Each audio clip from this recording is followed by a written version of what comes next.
Every summer, on the final weekend, my family gathers for a massive barbecue at my uncle's place.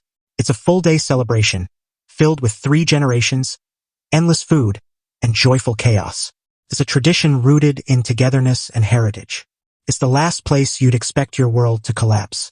But that's exactly what happened to me last Saturday. My name is Jake.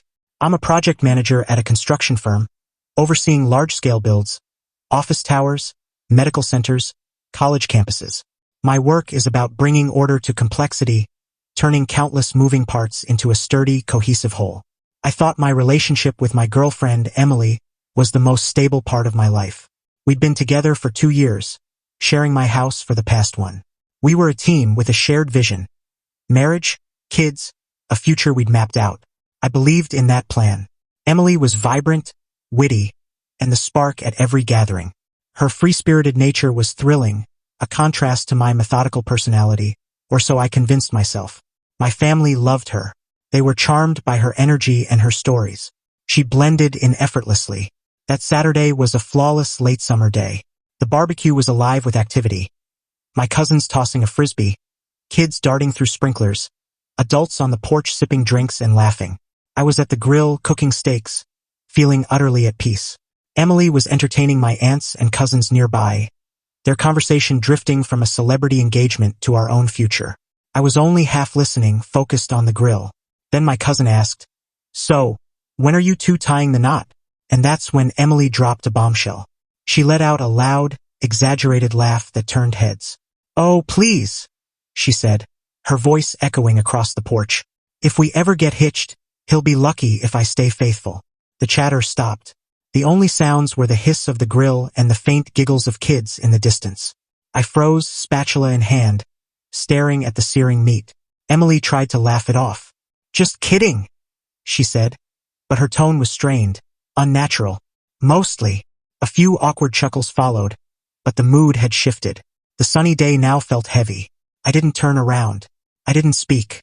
I kept grilling, my movements steady, deliberate. Inside, I was reeling. It wasn't just the insult, it was the public delivery. She declared to my entire family that our relationship was a mockery, that my devotion was disposable. I served the food, sat with my relatives, and acted like nothing was wrong. I smiled, chatted, and played the part of the unshaken boyfriend. Emily kept glancing at me, searching for a reaction. I gave her none. I was a stone wall. Later, as the party wound down, my Uncle Mike pulled me aside. Mike, my dad's older brother, is a retired detective, a man who's seen humanity's highs and lows. He speaks rarely, but his words carry weight. He led me to a quiet corner of the yard, away from the lanterns and lingering guests. His gaze was steady. "I heard what she said," he said, his voice low and grave. I just nodded. "You're a good man, Jake," he went on. "You build things to endure. That woman? She's all sparkle, no substance." He glanced back at the party, where Emily was laughing with my aunt as if nothing had happened. "You're furious," he said, not asking but stating. "You want to go home and confront her. Shout. Maybe even end it tonight." He was spot on. That's exactly what I wanted. "Don't," he said firmly. "That's what she's counting on. A big fight where she can sob, apologize, call it a dumb joke, and you'll forgive her because you care. Then she'll know she can disrespect you, and all it costs is some drama." He gripped my shoulder. "A woman who jokes about infidelity isn't joking. She's testing you, seeing how far she can push. She's showing you who she is. The worst thing you can do is ignore that." "So what do I do?" I asked. His advice was straightforward but transformative. "You do nothing," he said. "Go home. Act normal. Let her think she's in the clear. Let her relax. While she's relaxed, you get sharp. Find out if that comment was a one-off or part of a bigger picture. Don't get mad. Get answers. People like her don't fear anger. They fear being exposed." I looked at my uncle and understood. He wasn't telling me to back down. He was telling me to strategize.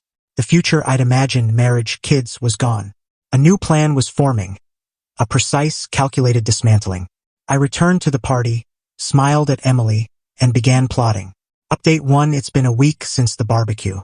A week of playing the devoted boyfriend while quietly investigating. My Uncle Mike's words guide me. Don't get emotional. Get answers. On the drive home that night, Emily finally brought it up. "Are you upset?" she asked, her voice soft and cautious. I glanced at her. About what? You know, my comment, she said. It was dumb. I was just trying to be funny. I've got a weird sense of humor sometimes. I shrugged. It's fine, I said. I get it. Her relief was obvious. She thought she'd dodged a bullet, that my silence at the barbecue was just me being moody. She had no clue I was rethinking everything. For days, she was the ideal girlfriend, sweet, attentive, no more edgy jokes. She thought she'd tested a limit and I'd let it slide. She was comfortable. Meanwhile, I was working. I needed to know if her comment was a careless slip or a sign of something deeper. I started with her phone. We'd always shared access, a trust she'd apparently betrayed. Late one night while she slept, I checked it. I wasn't hunting for a blatant confession, just patterns. There were no obvious messages from other guys. She was too clever for that. But I noticed something odd. Her text threads with certain male friends were unusually sparse. Gaps in conversations, missing days. Her call logs showed calls to those numbers, but the texts were deleted. Innocent people don't erase their tracks so carefully. Then I found a group chat with her 3 closest friends, dubbed the Freedom Squad. I scrolled through months of messages. It was a candid diary of their lives, relationships, and dreams, and a treasure trove of insight. They talked about me often, calling me the overseer or Mr. Reliable. They mocked my steady routine, my predictable life. Emily's messages were the most revealing. She vented about feeling confined, craving adventure. The day before the barbecue, one friend asked if she was ready to commit to me. Emily's reply, no way, but the deal's too sweet to walk away from now. He's a solid fallback while I sort out what I really want. A guy who's not obsessed with fixing the garage door on weekends. Another friend warned, be careful. He's not stupid. What if he catches on? Emily's response chilled me. He won't. He trusts me completely. I could probably step out on him, and as long as I batted my eyes and said I loved him, he'd buy it. He's just lucky I haven't yet. There it was. Her barbecue joke wasn't a joke. It was her truth, slightly reworded. A test, as Mike predicted, to see how much I'd tolerate. I saved screenshots of the chat to a secure cloud account. That was my evidence. Now I needed a way to expose her. The chance came 2 days later. Emily came home buzzing with excitement. Her best friend, the one who'd questioned her commitment, was engaged after a romantic proposal in Paris. They were throwing a lavish engagement party in 3 weeks at a downtown hotel. It's going to be incredible, Emily gushed. Everyone will be there. We need to get you a sharp new suit. A glamorous party, packed with her friends and the crowd she wanted to dazzle. The perfect stage. I spent the next week preparing. I played the doting boyfriend, helping her choose a dress, booking a suit fitting, listening to her rave about the proposal and the ring's carat size. Behind the scenes, I was setting my plan in motion. I reached out to the event planner, someone my company had worked with before. I pitched a surprise for the engaged couple. A slideshow of their memories to play on the venue's screens. She loved the idea and sent me the specs for the video file. I crafted the video carefully. It began with charming photos of the couple, their friends, and even a few of me and Emily, looking happy together. But the final 30 seconds shifted gears. The screenshots from her group chat, her words displayed in bold, clear text, set to gentle piano music. He's a solid fallback while I sort out what I really want. He trusts me completely. He's just lucky I haven't stepped out yet. The video was complete. The stage was ready. Emily thought the party was about her friend. She had no idea it was her curtain call. Update 2: The engagement party felt like the quiet before a storm. I wasn't anxious, I was locked in. I had a mission, a structure to tear down, and the tools to do it. We arrived at the hotel ballroom. A glittering scene of designer gowns, sharp suits, and self-important chatter. Emily thrived in it, flitting between groups, laughing, air-kissing, pulling me along like a prop. I smiled, nodded, and played my role. I handed the video file to the event planner. Play it after the bride's father's speech, I instructed. She nodded and headed to the tech booth. The toasts began an hour in. The bride's father spoke emotionally. The best man shared funny anecdotes, and the groom gave a touching tribute to his fiancée. As he finished, the lights dimmed. The planner's voice announced, and now, a special tribute from a close friend, celebrating cherished moments. The piano music began, and the slideshow started. I stood beside Emily at the back of the room. She squeezed my arm, smiling. "This is so thoughtful," she whispered. The first few minutes were heartwarming. Photos of the couple, their friends, and us, looking like a perfect pair. The crowd smiled, some wiping tears. Then the music swelled, and the final 30 seconds hit. The first screenshot appeared.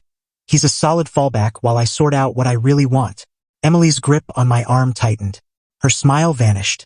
What's this? She whispered, her voice shaking. The next screenshot. He trusts me completely. Murmurs rippled through the room as guests read the words. Heads turned, eyes darting from the screens to Emily, confusion replacing their joy. Then the final screenshot. He's just lucky I haven't stepped out yet. Silence fell. The piano music felt like a requiem. The screens went dark, the lights returned, and every gaze fixed on Emily. Her face was a portrait of shock and horror. Her Freedom Squad friends looked equally stunned. Their own complicity laid bare. I leaned in, my voice a calm whisper. Not so funny now, is it? I didn't wait for a reply. I stepped back, turned, and walked out of the ballroom. My pace steady, unhurried. I didn't look back. As the doors closed, I heard the chaos erupt, sobs, raised voices. The storm had broken. Uncle Mike was waiting in the lobby. I told him my plan earlier that day. He hadn't questioned it, just said, I'll be there. He stood as I approached, a quiet pride in his eyes. Let's grab a drink, he said. You look like a man who just broke free. He was right. I was liberated. Final update: 6 months have passed since the party. The dismantling is done, and I'm clearing the rubble, laying the groundwork for something new. This isn't a story of vengeance. It's about accountability and moving forward. The party's aftermath was swift and total. Emily unraveled.